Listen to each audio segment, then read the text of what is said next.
네, 안녕하십니까. 이번에 설명회에서는 저희 등록과에서 중간 서류 제출 유의사항 또는 중간 서류 중심으로 설명드릴 계획인데요. 먼저 목차를 좀 보시면 처음에는 그 등록의 개요나 그 다음에 등록의 절차나 이런 거 일반적인 사항을 조금 설명드리고 그 다음에 중간 서류 중에 가장 많이 제출하시는 등록 보정서고요. 그 다음에 등록 관리 요청서. 그리고 여기 지금 목차에는 현재 보이진 않는데요. 그 중간 서류로 서류 반환 요청서라는 게 있습니다. 그래서 그것까지 포함해서 그 중간 서류에 대해서 좀 중점적으로 살펴볼 예정입니다.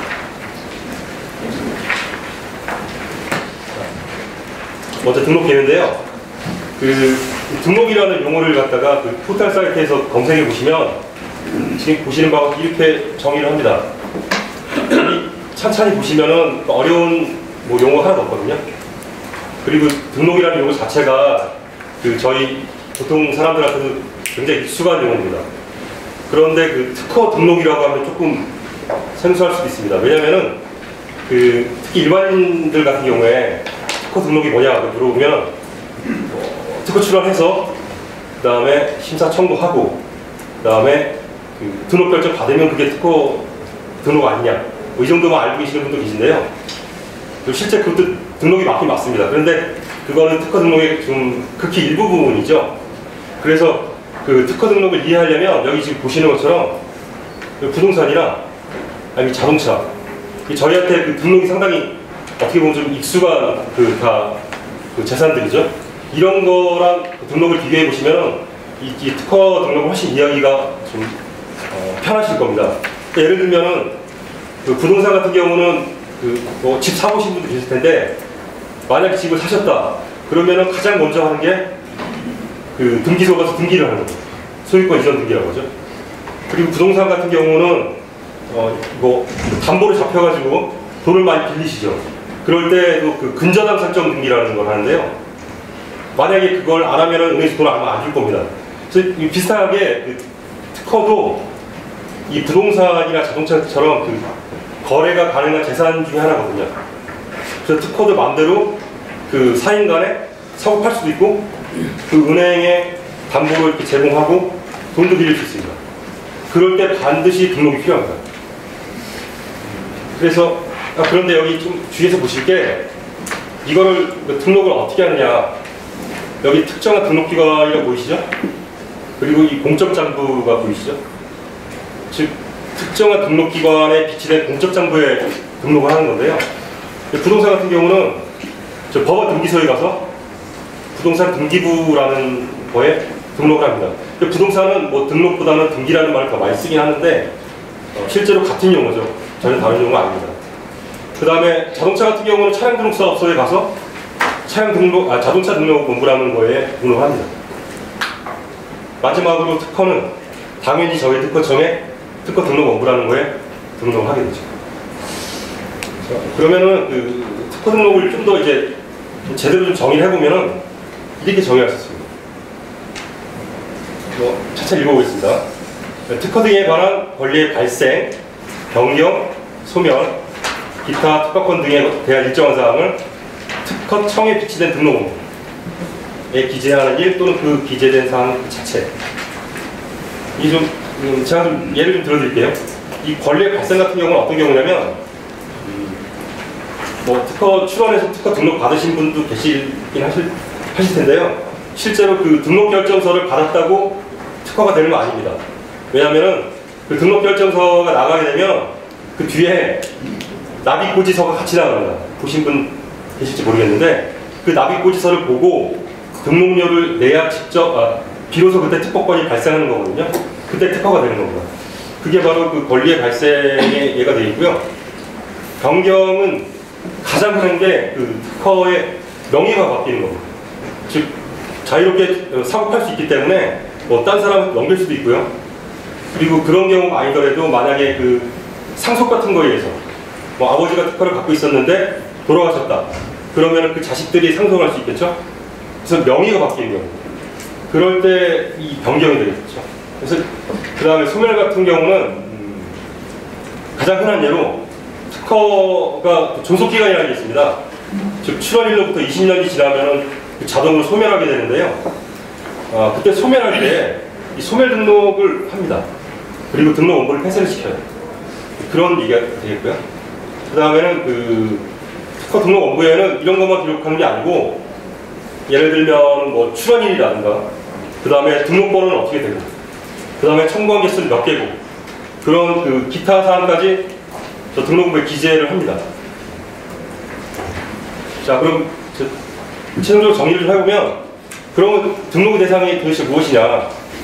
제가 지금 계속 특허만 말씀드렸는데, 저희 청에서 특허 업무만 하는 게 아니, 그건 다들 아실 거고, 그래서 그 특허 말고도요, 그 실용신안, 디자인, 상표, 통틀어서 그 산업재산권이라고 하죠.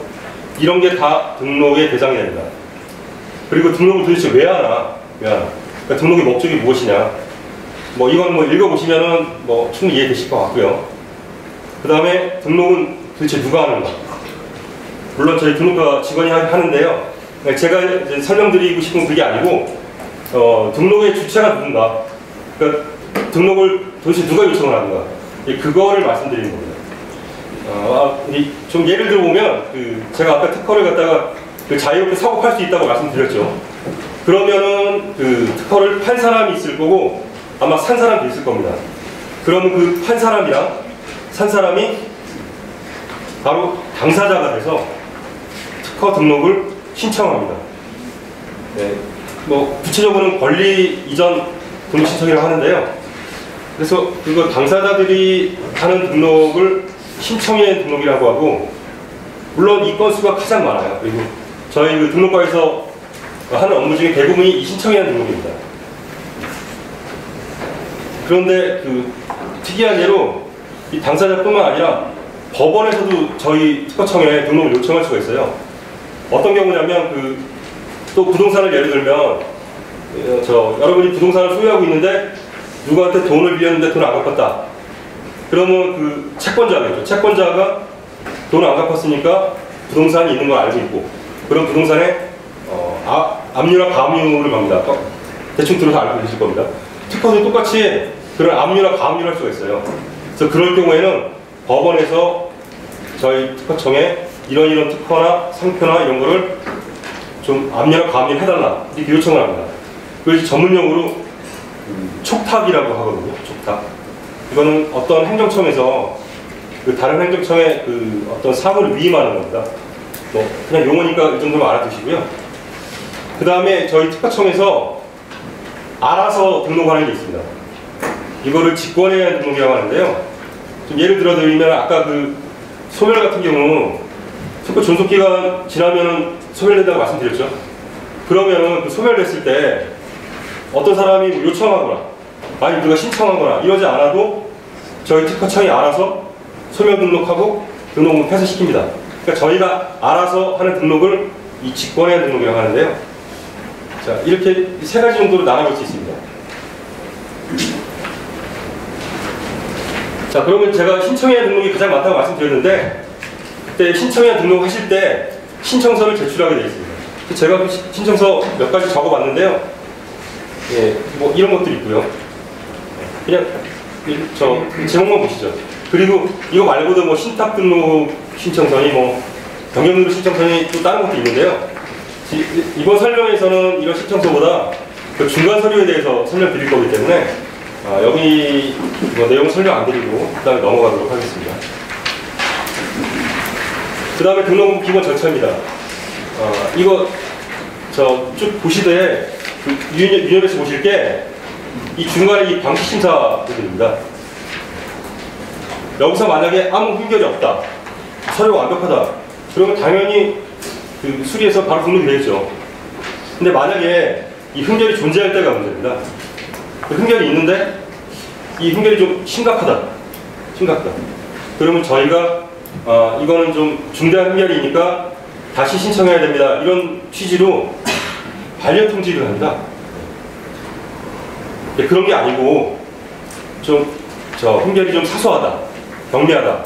그러면 저희가 어떤 통지를 하냐면 이런저런 걸 좀 고치시면 등록이 될 것 같습니다. 이런 취지로 이 보정한 데 통지합니다. 그러면 저희가 통지를 했으면은 그 신청인들께서 이 받으시면은 흠결을 고치기 위해서 제출하시는 서류가 있는데 그게 바로 등록보정서입니다. 그래서 이 등록보정서에 대해서 앞으로는 좀 자세히 설명드리겠습니다.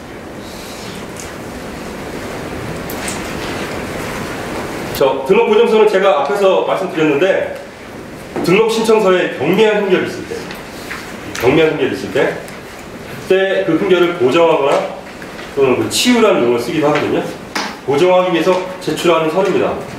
그래서 일반적으로는 그 보정안내서에서 흠결이 있다고 통지를 받았을 때 그때 제출하는 게 일반적입니다.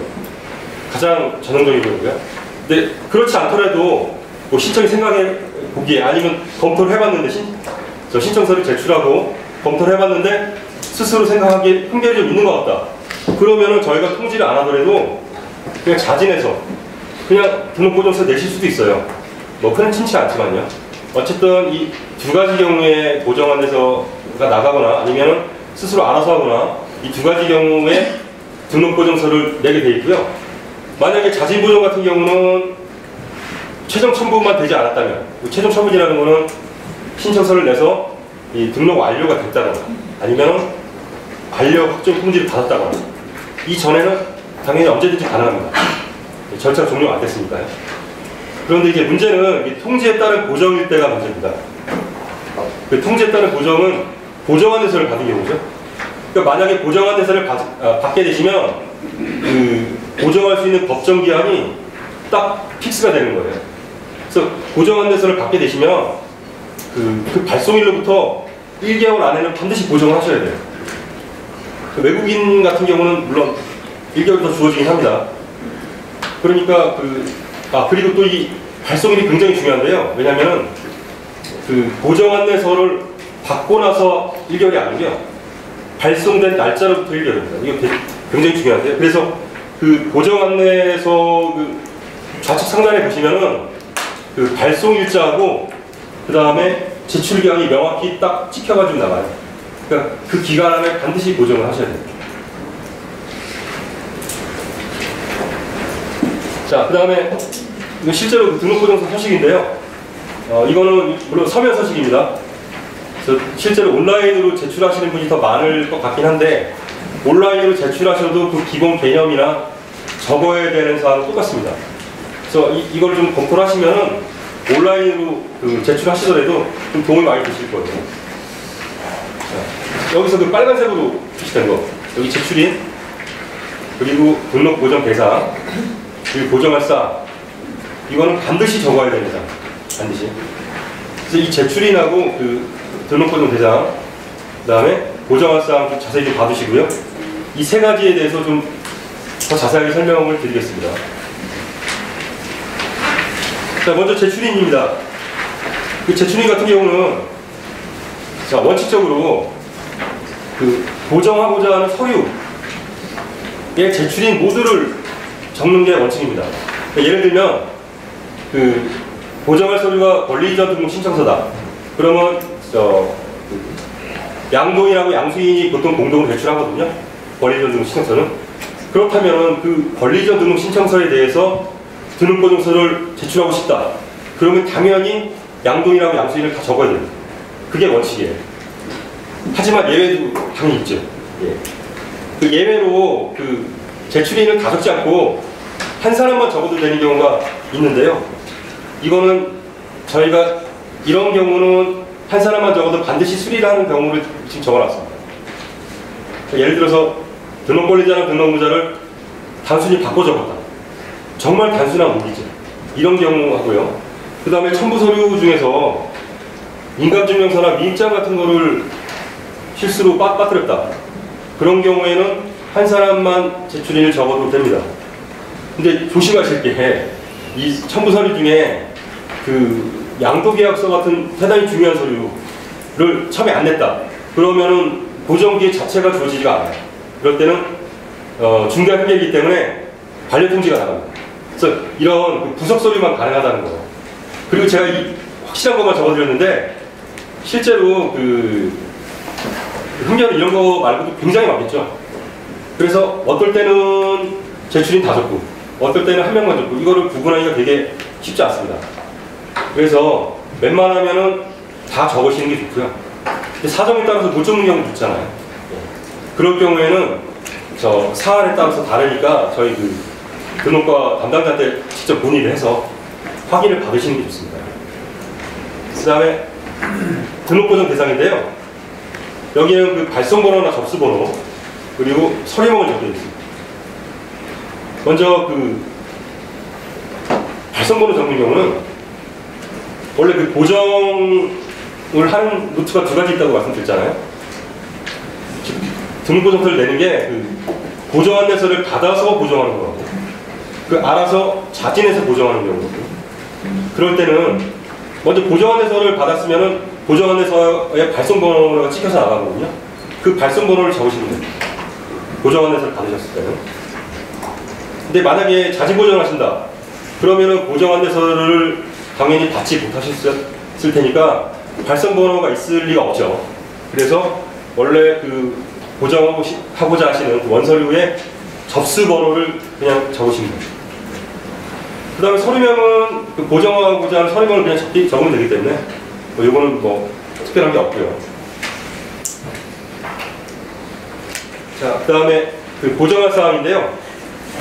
보정할 사항에서는 이 보정 대상 항목, 보정 방법, 그 보정 내용 이 세 가지를 적게 되는데 이 보정할 사항을 기재하는 거는 그 앞에서 그 출원가 방식이랑 흡사한 면이 있습니다. 보시면 아시게 될 텐데 먼저 보정 대상 항목은 반드시 대항목을 기재해야 됩니다. 그러니까 대항목이라는 거는 그 등록 관리자나 등록무자 이런 것들을 말하는 건데요. 이것도 실제 뒤에 예가 있는데 그 예를 보시면 이해가 쉽게 되실 거예요. 그 다음에 보정 방법은 그냥 이 보시는 대로 맞춰서 그냥 적으시면 되는 거고요. 보정 내용은 위에 보정 대상 항목 전체 내용을 다시 기재하는 거예요. 그러니까 만약에 보정 대상 항목으로 등록 관리자를 적었다. 그러면 보정 내용도 등록 관리자 전체 내용을 다시 적습니다. 자, 이것도 뒤에 예를 보시고 이해하시는 게 좋을 것 같은데요. 자, 이거는 그 실제 그 실시권 설정 등록 신청서라는 신청서입니다. 여기 보시면 제가 임의로 그 세 가지 hin결을 지금 표시해 놨는데요. 첫 번째는 등록 관리자의 특허 고객 번호를 잘못 적은 겁니다. 그 다음에는 그 대리인란에서 포괄인 등록번호를 두 개를 적어야 되는데 하나를 빠뜨렸어요. 그리고 마지막으로 그 실시권의 범위 및 내용에서 지역을 계약서랑 좀 다르게 잘못 적었습니다. 자, 이런 경우에 보시면 흠결이 어디 있습니까? 실제로는 이 등록관리자 밑에 특허 고객번호라는 소항목의 흠결이 있죠. 네. 그리고 이건 어떤가요? 대리인이라는 항목에 포괄인 등록번호라는 소항목에 흠결이 있습니다. 이것도 마찬가지입니다. 자, 그렇더라도 보정대상 항목에는 여기 특허 고객번호, 포괄인 등록번호, 지역 적으시면 안 되죠. 왜냐하면 대항목별로 적는다고 했습니다. 그러니까 뭘 적어야 되나요? 등록 권리자를 적어야 됩니다. 보정대상 항목에. 그리고 대리인 적어야 되고요. 그리고 실시권의 범위 및 내용 적어야 됩니다. 대충 이해되시죠? 그러니까 그 흠결이 있는 거가 어느 항목에 속하는가 그거를 보시고 그거 올라가셔서 대항목을 적으시면 됩니다. 그리고 보정하실 때도 그 보정 내용 같은 경우는 대항목 전체 내용을 다시 다 기재해야 된다고 말씀드렸죠. 그러니까 이 등록권리자 전체, 대리인란 전체, 그 다음에 실시권의 범위 및 내용 전체를 다시 기재해서 보정하시는 겁니다. 그러니까 등록권리자 예를 들어드리면 실제로는 특허 고객번호만 지금 고친 거죠. 예. 하지만 그 기재하실 때는 이 실제 정정하지 않은 성명까지 한꺼번에 다 적은 다음에 이거를 통째로 바꿔 끼신다고 생각하시면 돼요. 그러니까 어떤 부품이 조금 잘못됐는데 그 부품만 갈아 끼는 게 아니고 그 부품이 속한 그 모듈 같은 거를 전체를 통째로 갈아 낀다고 생각하시면 이해가 좀 되실 거예요. 자, 그러면은 이 대리인란도 마찬가지입니다. 그 포괄인 등록번호 지금 하나 더 적은 것 뿐이죠. 정정한 게. 하지만 전체 내용 다 적은 다음에 통째로 발을 끼는 거죠. 예, 밑에도 마찬가지입니다. 저 대항목 다 적어서 통째로 발을 끼는 겁니다. 이게 등록보정서 작성하실 때 가장 많이 실수하시는 부분이니까 꼭 기억하시면 나중에 좀 도움이 많이 되실 겁니다. 자, 그 다음에 다른 중간 서류로 등록관련 요청서를 살펴볼 텐데요. 자, 등록관련 요청서를 언제 제출하느냐? 등록 신청에 대한 반려를 원하는 경우 제출한다고 했는데, 실무적으로는 언제 제출하냐면, 등록 신청서를 처음에 내셨는데, 잘못 내신 거예요. 아무리 생각해도. 예, 그래서 그거 알아차리고, 그 뒤에 뭐 하루 이틀 있다가 올바른 서류를 다시 내십니다. 그런데 이제 어떤 문제가 있냐면, 그 등록 신청 같은 경우는 그 접수된 순서대로 처리하기 때문에 앞에 잘못 제출한 서류가 있더라도 그 서류의 처리가 끝나지 않으면 뒤에 서류를 심사를 할 수가 없어요. 그래서 뒤에 제대로 제출한 후행 서류를 갖다가 빨리 심사를 좀 진행시키기 위해서 앞에 잘못 제출한 그 선행 서류를 등록 반려 요청을 하는 거죠. 그게 실무적으로 대부분이고요. 그 제출 기한 같은 경우는 최종 처분만 되지 않으면, 즉 등록 완료되거나 반려만 되지 않으면 언제든지 제출이 가능합니다. 이 반려 요청 같은 경우는 일종의 등록 신청을 취하하는 거기 때문에 절차가 끝나버리면 아무 의미가 없죠. 그러니까 절차가 진행 중일 때만 제출하실 수가 있어요. 그러니까 절차가 끝나면 제출을 못합니다. 자, 그 다음에 등록관리 요청서에는 등록관리자나 등록의무자를 적게 되어 있는데 별로 어렵지 않습니다. 그러니까 자기가 반려받고자 하는 서류에 등록관리자랑 등록의무자를 그냥 다 적으시면 돼요. 그러니까 예를 들어서 권리자 등록 신청서 같은 경우는 등록관리자랑 등록의무자를 다 적게 되어 있거든요. 그러면 이거를 만약에 반려받고 싶다. 그러면 등록관리 요청서에 그대로 등록관리자 등록의무자 다 적으십니다. 나머지도 뭐 같습니다. 등록의무자만 적는 서류는 등록관리 요청서에서 등록의무자만 적고요. 그 다음에 등록관리 대상 같은 경우는 앞에서 등록 보정서에서 등록 보정 대상 살펴봤죠? 그거랑 별반 다르지 않습니다. 그래서 그거 보시면은 이해는 별로 어려움이 없을 것 같고요. 그래서 넘어가겠습니다. 자, 그 다음에 마지막으로 서류 반환 요청서에 대해서 알아볼 텐데요. 서류 반환 요청서는 실제 변리사, 대리인분들도 좀 착각해서 잘못 제출하시는 경우가 많습니다. 즉, 등록 반환 요청서랑 좀 혼동해서 제출하시는 경우가 좀 종종 있어요. 서류 반환 요청서 같은 경우는 말 그대로 자기가 낸 서류에 첨부 서류가 있으면 그 첨부 서류가 필요해서 그걸 반환받고 싶으면 그때 제출하는 서류입니다. 그러니까 실제로는 서면 제출한 신청서만 해당이 되겠죠. 이게 당연한 건데, 왜냐하면 온라인으로 제출하실 때는 첨부 서류를 원본을 제출하신 게 아니잖아요. 그죠? 원본을 스캔해서 그 파일을 제출하는 거기 때문에 실제로 서류 반환 요청을 하셔도 저희가 돌려드릴 서류가 없어요. 그러니까 서면 제출 것만 해당된다는 거 알아두시고요. 그 다음에 제출 기한 같은 경우는 등록 반려 요청서랑 완전히 정반대입니다. 등록 반려 요청서는 자기가 한 신청을 취하하는 거기 때문에 그 신청에 대한 절차가 종료되기 전에 반드시 제출해야 되는데, 이건 어떤가요? 서류 반환 요청서 같은 경우는 거꾸로 최종 처분이 이루어진 다음에, 즉 절차가 끝나야 돼요. 그러니까 등록 완료되거나 반려가 완전 확정되거나 그 다음에 제출할 수 있습니다. 그리고 마냥 제출할 수 있는 건 아니고요. 이게 종이 서류를 저희 등록과에서 창고에서 보관하고 있기 때문에 저희가 법령상으로 3년이 지나면은 보관하고 있다가 폐기하게 돼 있어요. 그래서 만약에 첨부 서류가 필요하시면은 반드시 3년 이내에만 신청하셔야 됩니다. 자, 일단 제가 준비한 내용은 다 말씀드렸는데요. 궁금하신 사항이 있거나 그러면 나중에 질문하는 시간이 있는 건 아닌데 그때 질문해 주시고요. 이만 마치겠습니다. 감사합니다.